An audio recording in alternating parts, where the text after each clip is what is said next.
Abra sua Bíblia, por favor, no terceiro livro de Moisés, chamado Levítico. Nós estamos estudando esse livro. É um desafio. Geralmente, quando você lê o Pentateuco, você dá vontade de pular esse livro.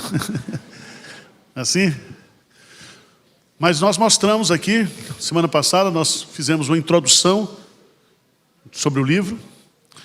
O livro de Levítico é uma continuação de Êxodo. Você descobre lá que Êxodo 40 termina a narrativa do livro com a montagem do tabernáculo e com a presença de Deus enchendo o tabernáculo, a Shekinah de Deus.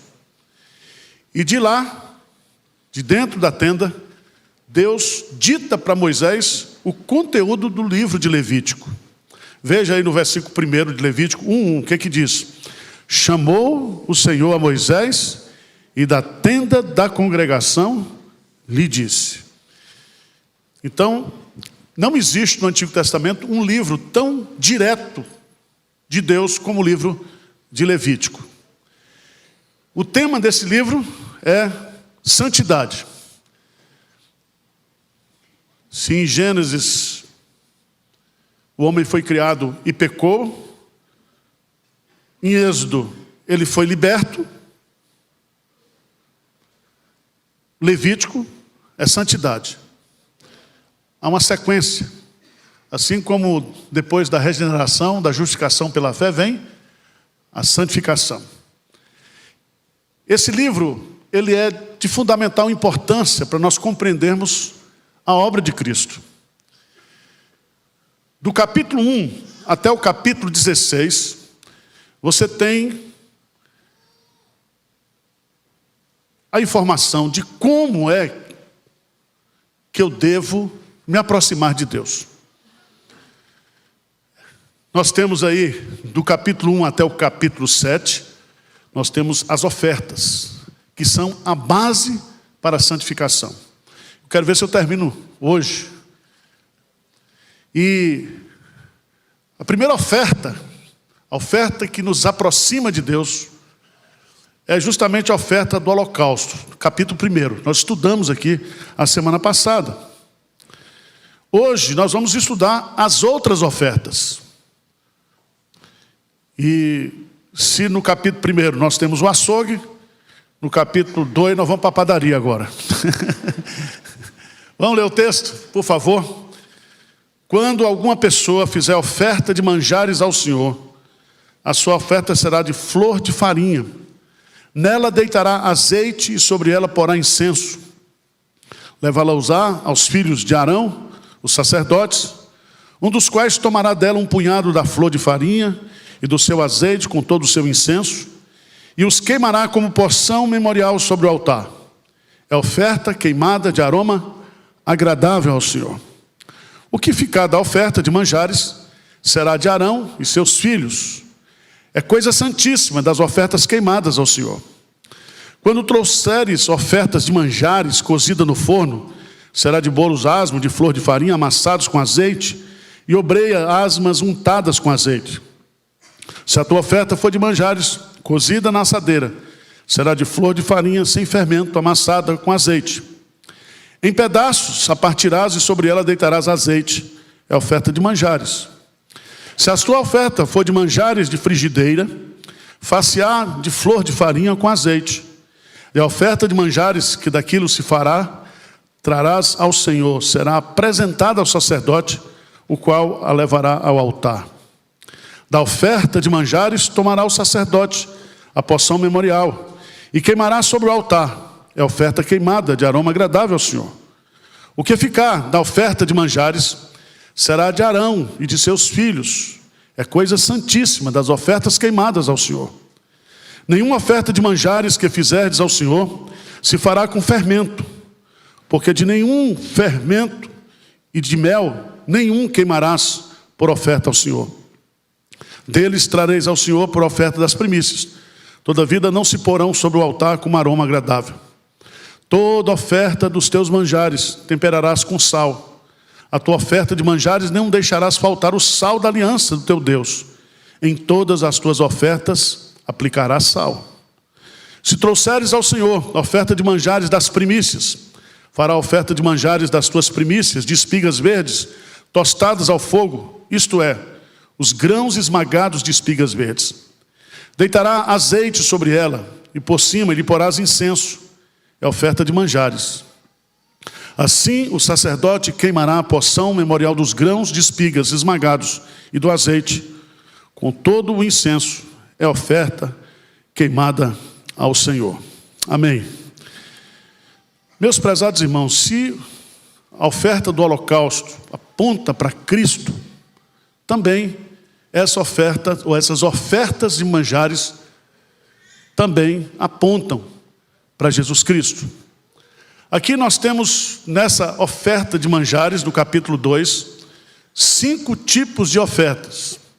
A primeira delas é de farinha crua, versos de 1 a 3. A segunda, de bolo assado no forno, versículo 4. Depois, de bolo assado numa assadeira, versos 5 e 6. Depois, bolo assado numa frigideira, versos 7 e 10. Depois, os cereais verdes, como está aí no capítulo 14 até o capítulo versículo 14 até o versículo 16. É muito interessante, meus amados irmãos, porque diferentemente da oferta do holocausto, o sujeito ia, quando alguma pessoa, qualquer pessoa, o povo de Israel poderia fazer oferta de manjares. Esse manjar aqui seria para nós como uma pizza sem os elementos, sabe? Seria mais ou menos aquela parte da pizza que você faz para montar o enchimento em cima. Então aquilo era levado para o sumo sacerdote. O sacerdote tirava uma parte, assava aquela parte, ou colocava no fogo para agradar a Deus, e a outra parte que sobrava ficava para os sacerdotes, homens, comerem exclusivamente dentro do tabernáculo. Esquisito, né? Deus aqui está no jardim da infância, Ele está falando através de figuras. A farinha crua, aponta para a perfeição de Jesus. É o corpo dele. Perfeição. Por isso que a farinha é o quê? Crua. Você vai para o bolo assado no forno. Isso significa os sofrimentos ocultos dos homens. Porque quando está no forno ninguém vê. Está sendo assado internamente. Bolo assado na assadeira. É o sofrimento público, todo mundo vê. Na assadeira, na frigideira. Aponta para o sofrimento de Cristo. O último aí, que é os cereais verdes, aponta justamente para as primícias. Primícias.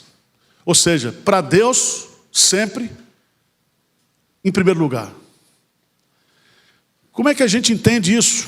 Por favor, veja lá, Evangelho de João, por favor, Evangelho de João, capítulo 6, verso 27 em diante, João 6, a partir do versículo 27, Jesus diz: trabalhai não pela comida que perece, mas para que subsiste para a vida eterna, a qual o Filho do Homem vos dará, porque Deus o Pai o confirmou com o seu selo. Dirigiram-se, pois, a ele, perguntando: que faremos para realizar as obras de Deus? Respondeu-lhe Jesus: a obra de Deus é esta, que criais naquele que por ele foi enviado. Então lhe disseram ele: que sinal fazes para que o vejamos e creiamos em ti? Quais são os teus feitos? Nossos pais comeram maná no deserto, como está escrito: deu-lhes a comer pão do céu. Replicou-lhe Jesus: em verdade vos digo, não foi Moisés quem vos deu o pão do céu. O verdadeiro pão do céu é meu Pai quem vos dá. Porque o pão de Deus é o que desce do céu e dá vida ao mundo. Preste atenção, se o sacrifício do holocausto tinha como propósito agradar a Deus, esse sacrifício do manjar vai mostrar a satisfação que o pão do céu pode trazer para o seu povo. Estão entendendo? Então, quando Jesus fala do pão que desceu do céu, né, ele diz claramente, aí no texto, né, declarou-lhes, pois, Jesus, versículo 35, eu sou o pão da vida. O que vem a mim jamais terá fome, e o que crê em mim jamais terá sede. Então, esse sacrifício dos manjares, eles apontam para a satisfação que o sacrifício de Cristo traz para aquele que oferece. Então, Jesus Cristo, ele matou a nossa fome.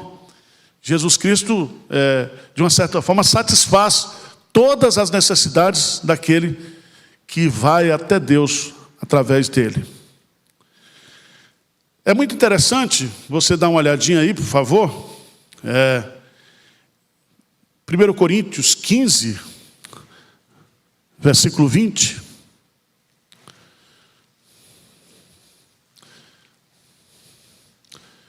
Primeiro Coríntios 15, 20. O que é que diz aí? A palavra de Deus. Mas de fato, Cristo ressuscitou dentre os mortos, sendo ele as primícias do quê? Então, essa oferta dos cereais verdes, que são chamadas ofertas das primícias, apontam também para Jesus Cristo. Ele se deu em sacrifício e, por causa do seu sacrifício, ele se tornou primícias. Ele foi o primeiro que ressuscitou. Ele inaugurou para nós esse caminho da ressurreição. Se ele ressuscitou, todos que estão nele, um dia também serão ressuscitados. Se você prestou atenção na leitura de Levítico 2, havia duas proibições. Não poderia a rodela de pizza, né, a oferta de manjares, ter fermento e ter mel. Porque o fermento, na Bíblia, é sinal de maldade, de malícia, de falsidade. É aquele crescimento artificial. Por isso que Deus diz, olha, não põe. E o mel, se fosse colocado junto com o fermento, iria de uma certa forma produzir um tipo de fermentação que não agrada a Deus, que aponta justamente para a impureza, para a falsidade. Agora, se você observou bem, toda a oferta tinha que ter o quê? Sal. Sal. Por quê? Dá uma olhadinha, né, por favor, para você entender isso. No versículo 13, Levítico 2:13, o que é que diz aí? Toda oferta, toda dos teus manjares, temperarás com a tua oferta de manjares, não deixará faltar o sal da aliança do teu Deus. Em todas as tuas ofertas aplicarás sal. Primeiro, o sal aí simboliza o quê? A aliança. Ou seja, só pode ofertar a Deus aquele que tem uma aliança com Deus. Então, essa oferta de manjares é um sinal da aliança de Deus, principalmente quando ele coloca o sal da aliança. Mas o sal também é que dá sabor, que dá gosto. E aqui aponta justamente para o aspecto da satisfação, do prazer de adorar a Deus. Se você observar bem, no versículo 2, é oferta queimada de aroma agradável ao Senhor. Significa que quando aquela oferta é queimada, a fumaça que sai é como fosse um aroma agradável a Deus. Por isso que o culto no Novo Testamento tem que ser agradável a Deus. Vocês estão gostando ou não? Olha lá, eu estou me esforçando, viu? Capítulo 3. Saímos dos holocaustos, das ofertas de manjares, e nós vamos para o capítulo 3. É interessante porque essas ofertas são chamadas de ofertas pacíficas. Veja lá, se a oferta de algum for sacrifício pacífico, se a fizer de gado, seja macho ou fêmea, oferecerá sem defeito diante do Senhor. E porá a mão à cabeça da sua oferta e imolarás diante da porta da tenda da congregação. E os filhos de Arão, os sacerdotes, aspergirão sangue sobre o altar ao redor. Presta atenção, que aqui essa oferta poderia chamar de oferta para reconciliação, para ter paz. E ela também aponta para Jesus Cristo.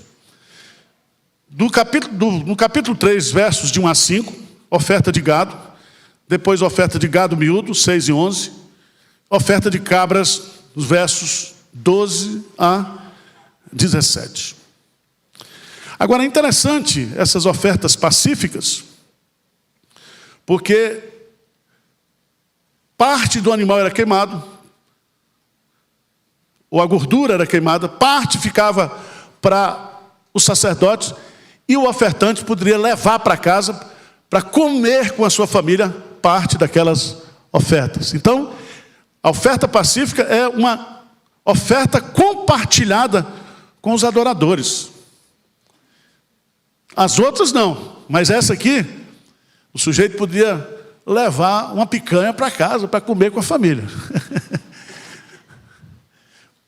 Abra sua Bíblia em Efésios, capítulo 2, versos 14 em diante. Efésios, capítulo 2, a partir do verso 14. Diz assim a palavra de Deus: porque Ele é o quê? A nossa paz. Quem é a nossa paz? Jesus. O qual de ambos fez um, e tendo derribado a parede da separação que estava no meio, a inimizade. Aboliu onde, gente? Onde? Na sua carne. Na sua carne. No seu sacrifício. Continua aí. O que diz aí? A lei dos mandamentos na forma de... para que dos dois criassem em si mesmo um novo homem, fazendo o quê? A paz. Então o sacrifício de Jesus é um sacrifício pacífico, porque produz o quê? A pacificação. Une as pessoas. Então é através do sacrifício pacífico de Cristo que ele produz a reconciliação. Ele derruba os muros, ele derruba tudo aquilo que separava e cria para si um único povo.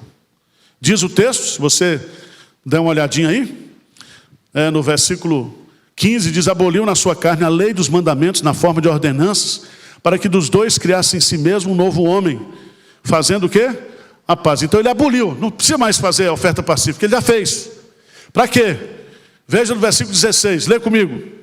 E reconciliasse ambos em um só corpo com Deus, por intermédio da cruz, destruindo por ela a inimizade. E vindo, evangelizou paz a vós outros que estavam longe, e paz também aos que estavam, porque por ele ambos temos acesso ao Pai em um espírito. Louvado seja Deus. Então, lembre-se que Deus está no jardim da infância com Israel. Está ensinando através de figuras. Figuras.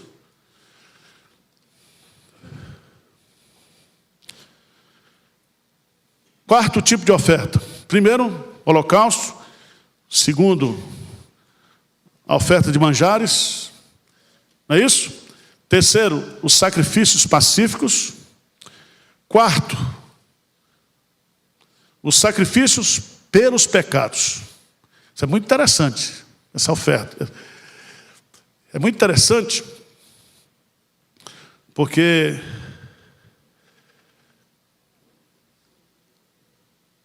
existe um grau de responsabilidade nessa questão do pecado. E é tão interessante que ele vai colocar aí, no capítulo 1, no capítulo 4, disse mais o Senhor a Moisés: fala aos filhos de Israel, dizendo: quando alguém pecar por ignorância contra qualquer dos mandamentos do Senhor, por fazer contra algum deles o que não se deve fazer, se o sacerdote ungido o quê? Pecar para o quê? Escândalo do... Presta atenção que ele vai botar uma gradação aqui de responsabilidade. Ele fala do pecado do sacerdote, certo? Depois, no versículo 13, o pecado da congregação, 13 a 21. Versos 22 a 26, o pecado dos príncipes.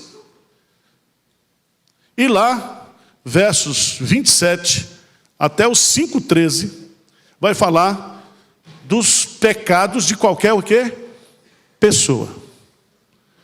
Você vai observar que o pecado do sacerdote ele é mais grave do que o pecado de qualquer pessoa, porque ele tem responsabilidade diante de Deus. Então, quando um líder peca, um pastor peca, o escândalo é maior, as consequências são maiores. Por isso que o diabo ataca quem? Qual o alvo do diabo na igreja? A liderança. A liderança. Tem casos de igrejas que foram destruídas completamente por causa do pecado da liderança. E Deus já mostra aqui. É tanto que o sacrifício do sacerdote tinha que ser um gado grande, certo? Depois, de acordo com que vai diminuindo a responsabilidade, o bicho também pode ser, a oferta pode ser mais simples. Mais simples. Irmãos, o que isso nos ensina? Por que Deus estabelece esses sacrifícios pelos pecados? Abra a sua Bíblia, 2 Coríntios, capítulo 5, versículo o quê? 21. 2 Coríntios, capítulo 5, versículo o quê? 21. O que diz aí? Aquele que não conheceu pecado, ele o fez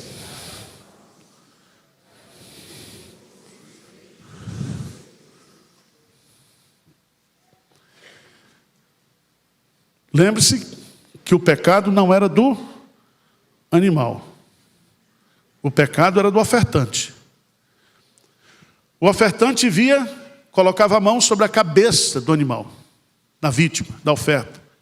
Fazia-se então a transferência o quê? Da culpa. A oferta era sacrificada. E depois o sangue era aspergido sobre o ofertante. Isso significa o quê? Significa que Jesus Cristo, ele não tinha pecado, como a ovelha que não tinha. A ovelha era perfeita, sem defeito. Ele se fez pecado por nós. Ele tomou sobre si os nossos pecados. E é por causa dele que nós temos o quê? O perdão dos nossos pecados. É por isso que a gente diz: o sangue de Jesus nos purifica de todo pecado. Vocês estão entendendo, gente?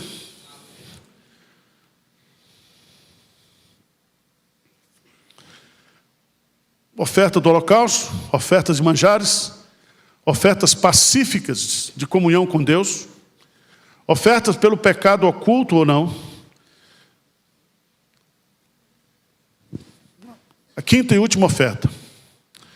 Oferta por transgressões ou por reparação. É muito interessante. Não dá para a gente ler. Vai do 5,14 até o 6, versículo de 1 a 7. 6, 7.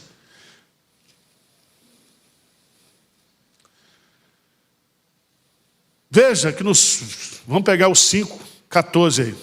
5,14. Disse mais o Senhor a Moisés: quando alguém cometer ofensa e pecar por ignorância nas coisas sagradas do Senhor, então trará o Senhor por oferta do rebanho um carneiro sem defeito, conforme a tua avaliação, em ciclos de prata, segundo o ciclo do santuário, como oferta pela culpa. Assim restituirá o que ele tirou das coisas sagradas e ainda acrescentará o seu quinto e o dará ao sacerdote. Assim o sacerdote, com o carneiro da oferta pela culpa, fará expiação por ele e se lhe será o quê? Perdoado. Em caso de infidelidade a Deus, você, para reparar essa infidelidade, você oferta e depois dá o quê? Mais um quinto de reparação. Gostei disso. Então, quem não der dízimo, depois tem que acrescentar mais 40%, né? Ou 50%. Tem gente que não dá nem um dízimo. Quem é dizimista aqui? Fiel a Deus. Louvado seja Deus. Eu sou dizimista desde os 12 anos. Até quando eu me desviei, eu dava dízimo. Porque dízimo é o quê, irmãos? É um ato de fé. É um ato de reconhecimento que tudo que nós temos vem de Deus. Por isso que são primícias. Você devolve o dízimo. Você não está comprando Deus. Deus não precisa. O que importa aqui é justamente o ato de reconhecimento da nossa dependência de Deus. Por isso que é o seguinte: dízimo é um ato de fé. É um ato de fé. Porque sem fé é impossível. Então a gente doa dízimo, dá oferta. Não é porque a gente está negociando com Deus, querendo comprar Deus. Eu vou dar porque Deus vai me abençoar. Não é isso. Eu vou dar porque já está me abençoando. Ele está nos abençoando. E um segredo aqui na nossa igreja é que nós gastamos do que entra aqui todo mês, mais de 60% com a obra missionária. Esse é o segredo. Mais bem-aventurado é dado o que? Receber. Você que é crente online, pode dar dízimo, tá? Não tem problema. Muita gente. E pergunta: pastor, é do líquido ou do bruto? Meu irmão, dá do jeito que você quiser, mas se você der do bruto, aí é bom que você não vai, quando você se aposentar, já está coberto pelo dízimo. É assim, gente? Não é. Porque a gente doa, Deus ama quem dá com alegria, prazer, ajudar. Não é uma coisa obrigatória, não é uma coisa constrangedora. Todas as vezes que você vai aprender sobre oferta na Bíblia, fala de voluntariedade, de espontaneidade, de generosidade. Quando a gente dá dízimo, isso para nós não é pesado. Não é. É um prazer, uma alegria. Saber que você está devolvendo para Deus e saber que aquilo que você está devolvendo para Deus está produzindo conversões de vidas, construção de templos, sustento de missionário. É uma bênção, uma bênção. Não é para comprar jatinho para o pastor, nem paletó de marca. Isso aqui é Michael Kors. Comprei nos Estados Unidos, $50. E não lavo desde a pandemia. Então, se soltar aqui, ele vai no cemitério, enterra, vai... Lembra da pandemia que as mulheres não deixavam os maridos entrar em casa, como se o Covid tivesse no paletó? Por isso que eu deixei os meus aí, tem 2 anos pendurado ali. Então, preste atenção, irmãos. Quando a gente aprende o espírito cristão, o espírito, é muito mais fácil. Então, em caso de infidelidade a Deus, faz oferta de reparação. Em caso de infidelidade ao próximo, faz a oferta de reparação. Se você observar 6, de 1 a 7, você vai observar aí essa oferta de reparação. Abra a sua Bíblia lá em Mateus 5, 23 e 24. Mateus 5, 23 e 24. Vamos ver o que é reparação para nós hoje, no Novo Testamento.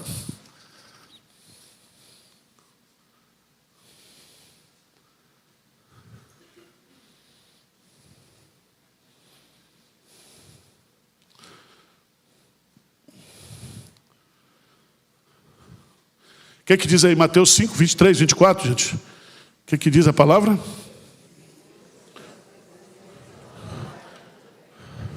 Ali te lembrares que teu irmão tem alguma coisa.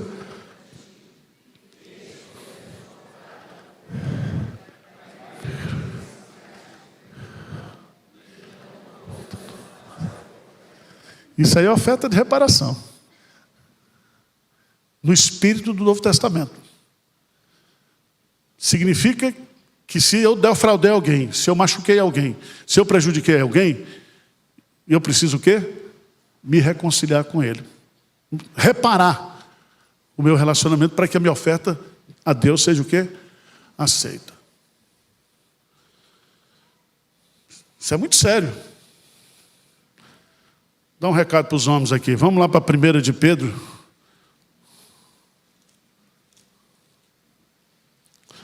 Capítulo 3.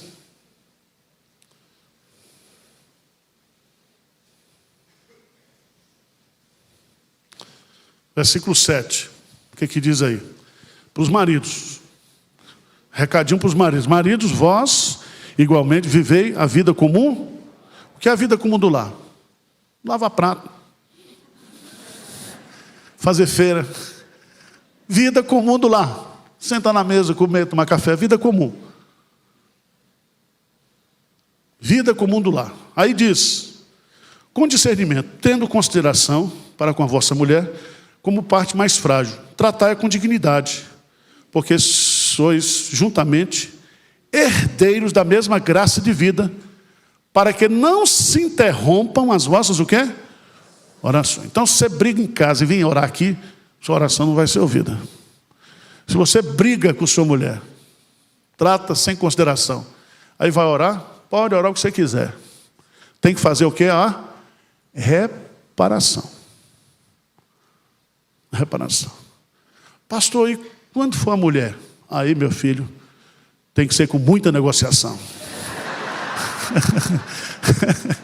Aí tem que chamar o pessoal lá da Palestina, da faixa de Gaza, para negociar. É uma benção. Irmãos, o livro de Levítico, e aí vamos voltar para lá, no capítulo 6, depois de apresentar esses 5 tipos de ofertas, né? A oferta é pelo pecado, salienta a pessoa do pecador. A oferta de reparação salienta os atos praticados por este pecador.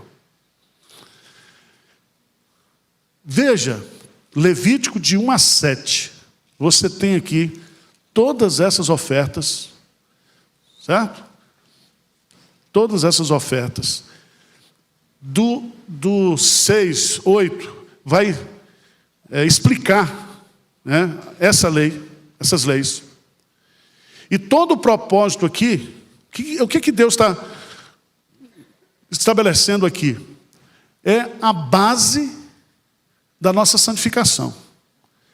Nós não podemos nos relacionar com Deus corretamente e com o nosso irmão corretamente, se não for através de Cristo, através do sacrifício de Cristo. Vocês estão entendendo ou não? Agora veja,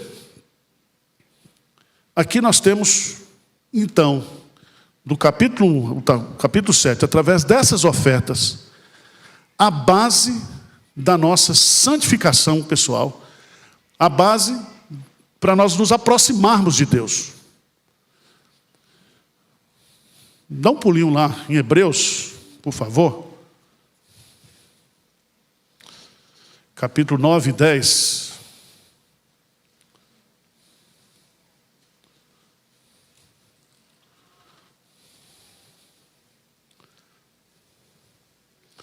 Veja no capítulo 9.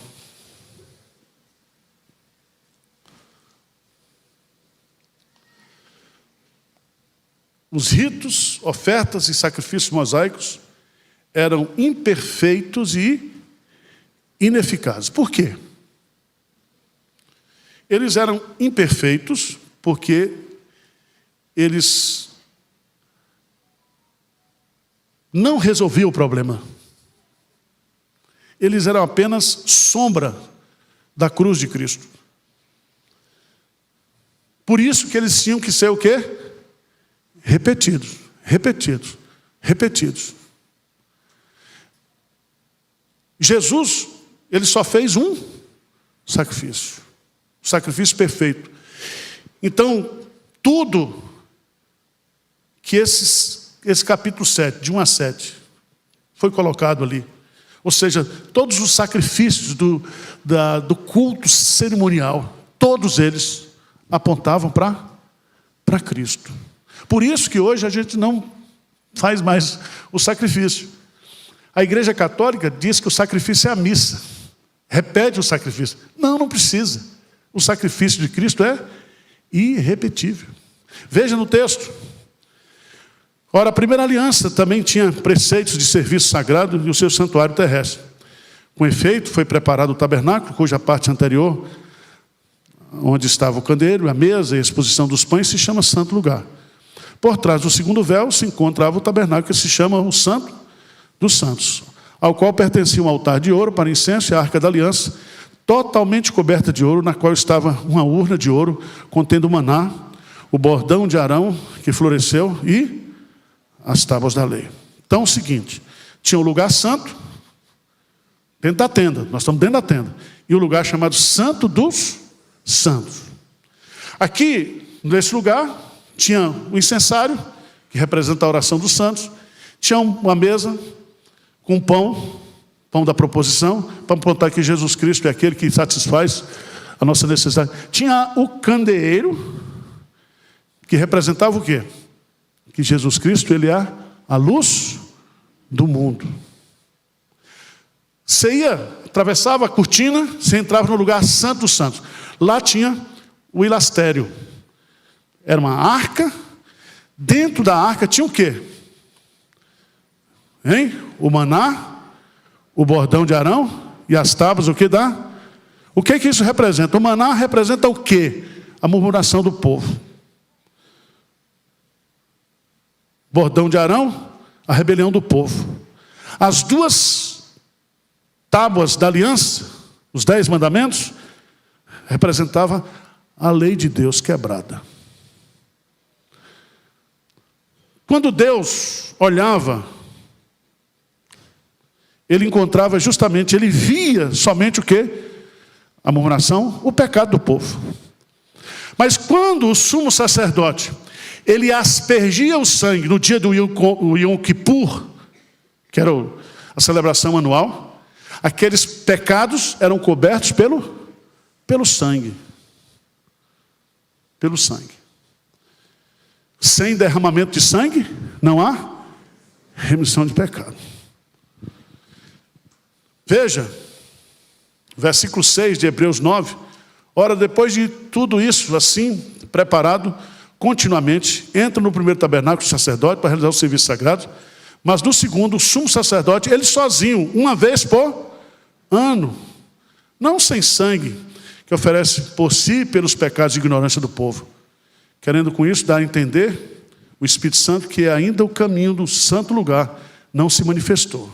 Qual é o caminho do santo lugar? Jesus. Ele é o caminho para a presença de Deus. Versículo 9, capítulo 9, o que diz? É isto o que? Uma parábola para a época presente. E segundo estas, se oferece tantos dons como sacrifícios, embora esses nos tocante à consciência sejam ineficazes para aperfeiçoar aquele que presta culto, os quais não passam de ordenanças da carne, baseadas somente em comidas e bebidas e diversas abluções impostas até o tempo oportuno da reforma. Qual é o tempo oportuno da reforma? Aí vai, quando porém veio Cristo como sumo sacerdote dos bens já realizados, mediante o maior e mais perfeito tabernáculo, não feito por mãos, quer dizer, não dessa criação, não por meio de sangue de bodes e bezerros, mas pelo seu próprio sangue, entrou no Santo dos Santos, uma vez por todas, tendo obtido o quê? Eterna redenção. Louvado seja Deus. Então, se Levíticos são figurinhas, o Evangelho mostra o quê? A realidade. E preste atenção,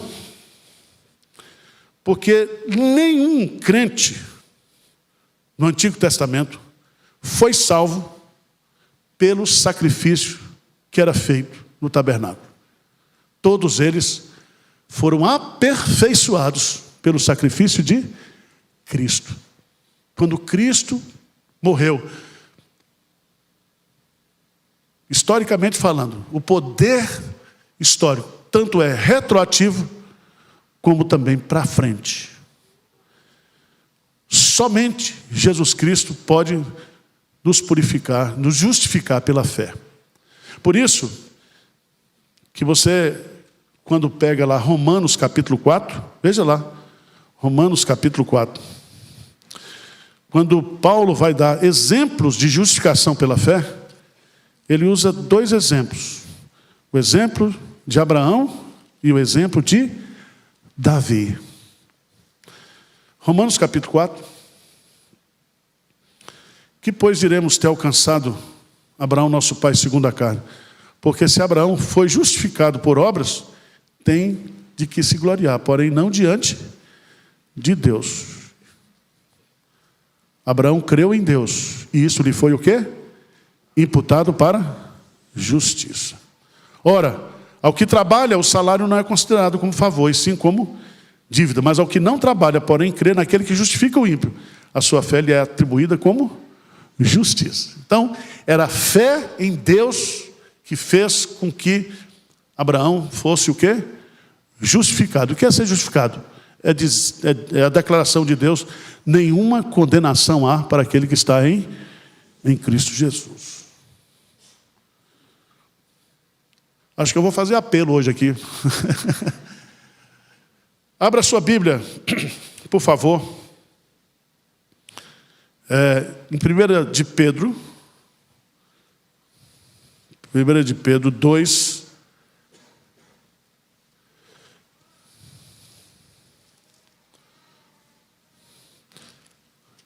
Versículo 24.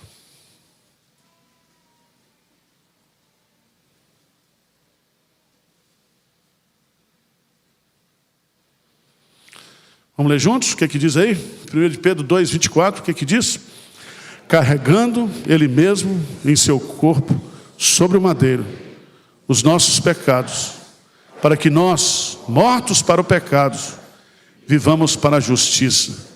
Por suas chagas fostes sarados. Amém? Então, nós só podemos compreender com profundidade a cristologia do Novo Testamento se nós compreendermos os sacrifícios que foram estabelecidos lá na lei cerimonial. Aqui, se você observar no versículo 22 de Pedro, 1 Pedro 2, diz: o qual não cometeu pecado, mas ele carregou em seu corpo, sobre o madeiro, os nossos pecados. Está entendendo por que a ovelha, o boi, teria que ser sacrificado? Teria que ser morto? Então Deus está ensinando o povo. Ensinando o povo. Hebreus, capítulo 10, versículo 12, por favor. Hebreus 10, 12.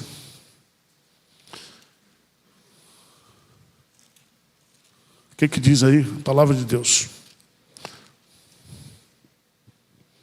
Hebreus 10, 12. O que diz?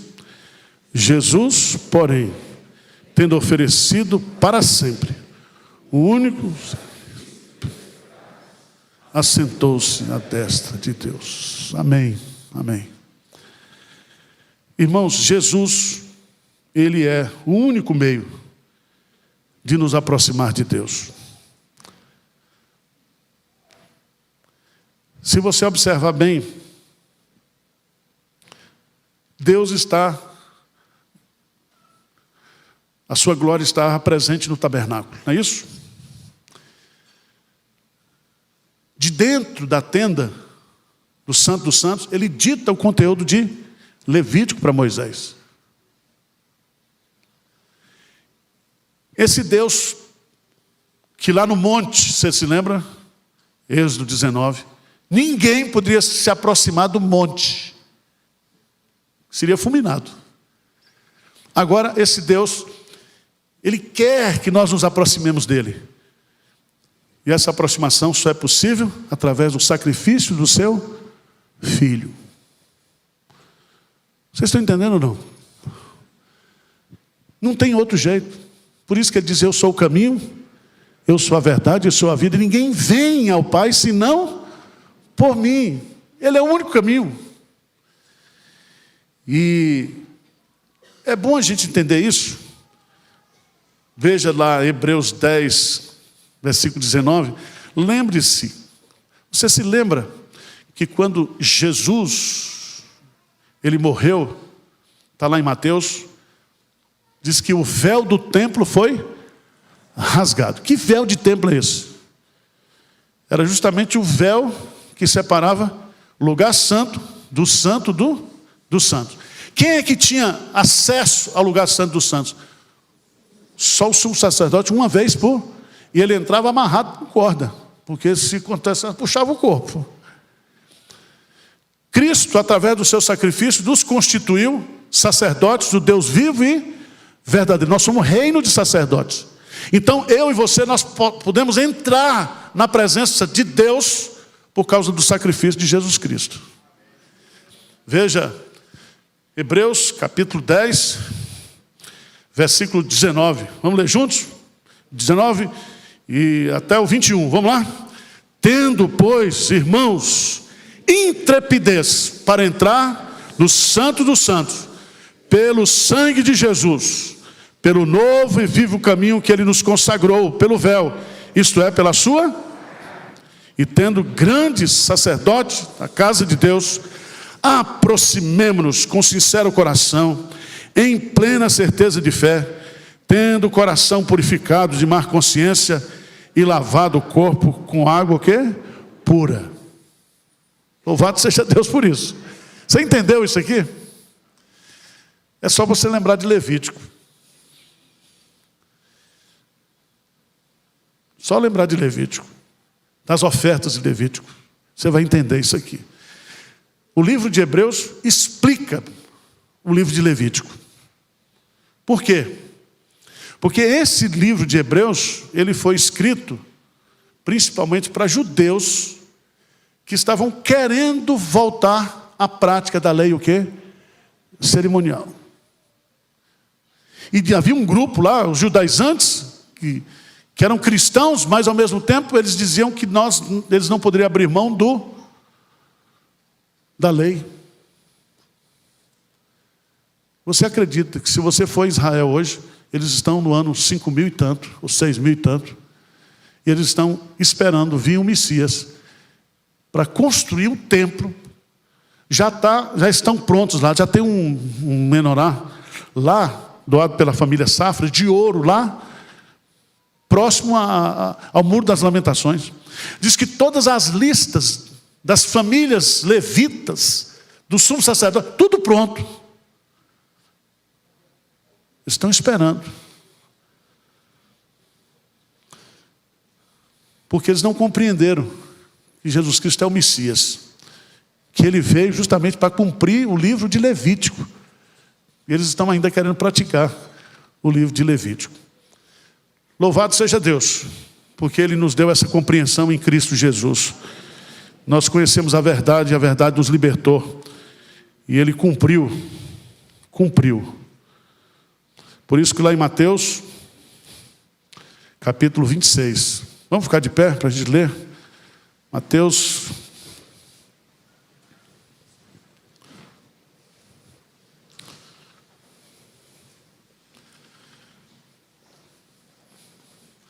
Jesus celebrou a Páscoa. Jesus era judeu. E Ele celebrou a Páscoa com seus discípulos.